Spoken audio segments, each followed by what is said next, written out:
Hi everyone, this is Dan, and this is Marvel Superheroes Secret Wars number 3, Tempest Without, Crisis Within.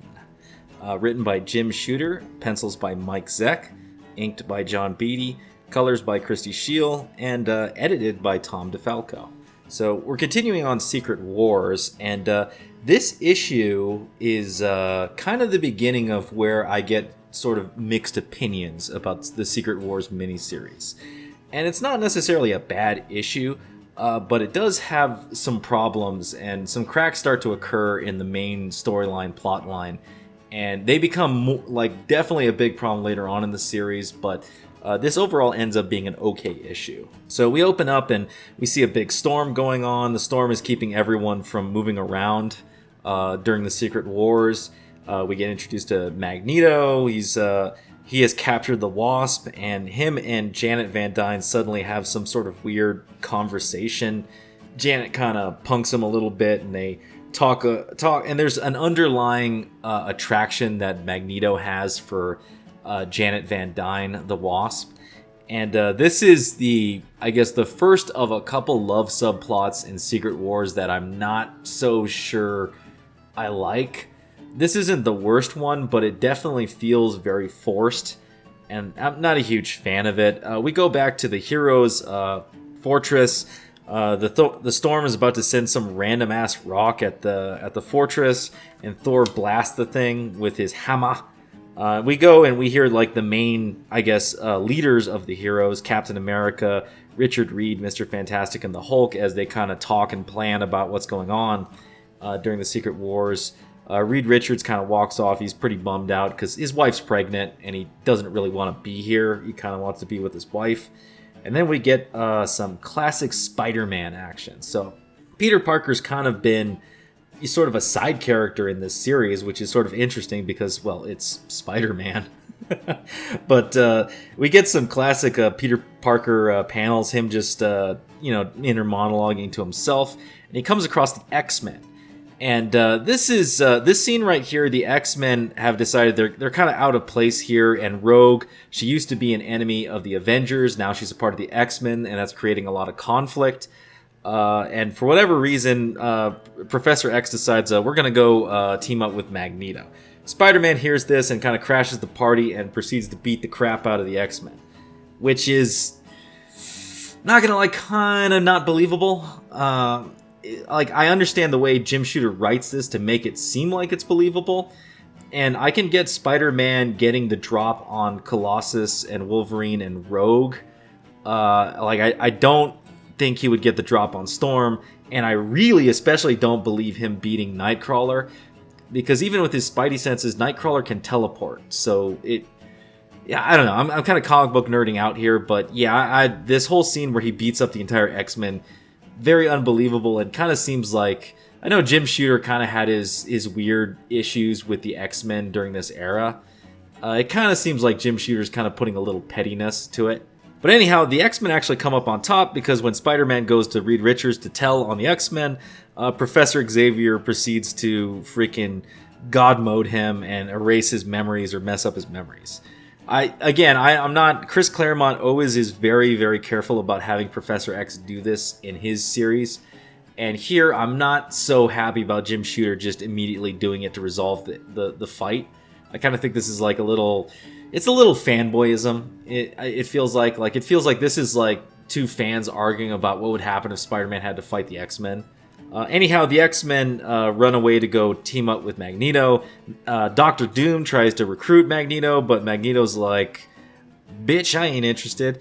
And he goes over to freaking make out with the Wasp, which is so forced. It just doesn't feel right. I'm sorry, it really doesn't feel right. And it's not necessarily bad, it's just, it's so quick and forced, and it doesn't make a whole lot of sense unless there's some sort of backstory going on in the Avengers during this time that I don't understand why this makes sense, but whatever. We go back to Dr. Doom, and here's where things really break. He has two women, and he transforms them using some machinery at the villain fortress and gives them superpowers. And they're not necessarily bad characters, but there's no explanation given for where they come from, and it's so jarring. They come out of nowhere, and it's just sort of like, it's like Jim Shooter was like, oh no, the villains are outnumbered. I got to make more villains to sort of even up the odds to make the next scene, which is where the villains attack the hero fortress, more believable. Really, it's definitely the biggest hole in this entire issue. It doesn't make sense where they come. It's not explained. And there's somewhat of a shitty explanation later why this is so. But even then, it comes out of nowhere, and it's just, this is the one part about the issue I really dislike. We also get an introduction. One of the ladies with the power of Volcana, right, is Titania and Volcana. She takes sort of a liking to the Molecule Man, who by far is the most annoying villain in this entire run. Like, really do not like Molecule Man at all. The other villains are fine. Doctor Doom is written very well. Magneto's okay.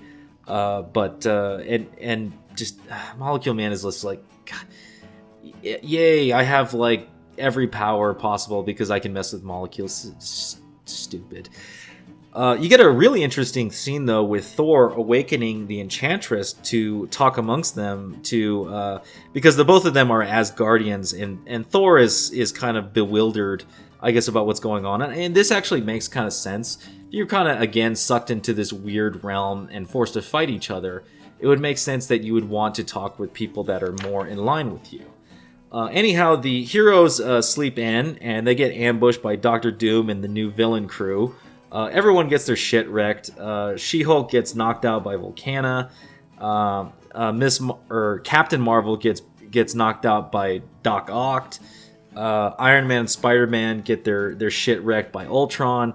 Hulk gets beat up by Molecule Man, and you're kind of left with the villains having freed their captured allies, and with a little bit of foreshadowing of what Doctor Doom is going to do to the heroes next. So basically, the villains, the story is the villains build back up and become victorious, and the heroes have a failing here. All in all, it's not a bad issue per se. It's just, if there was anything I would do, I would have taken the time to explain where these two women come from, because it makes literally no sense. I would have cut out the entire Magneto Wasp love subplot, because it also doesn't make a lot of sense. And I think, I wouldn't have had Spider-Man beat the crap out of the X-Men. I would have had Spider-Man just run away because he knows he's outnumbered. Because, Spidey senses and all. Anyhow, let's get to the art. The next couple of reviews are going to only be penciled art.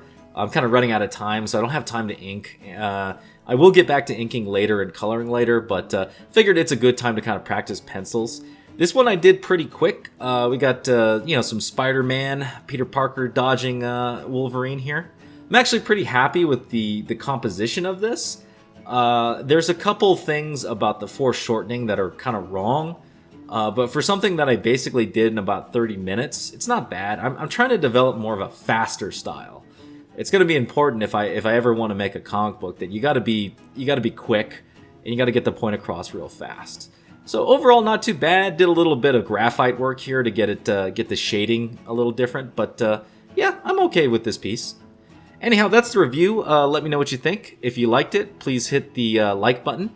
Subscribe if you haven't subscribed. Hit the bell for notifications. You got any comments about Secret Wars number 3 or this penciled piece? Leave it down below, and I will see you next time.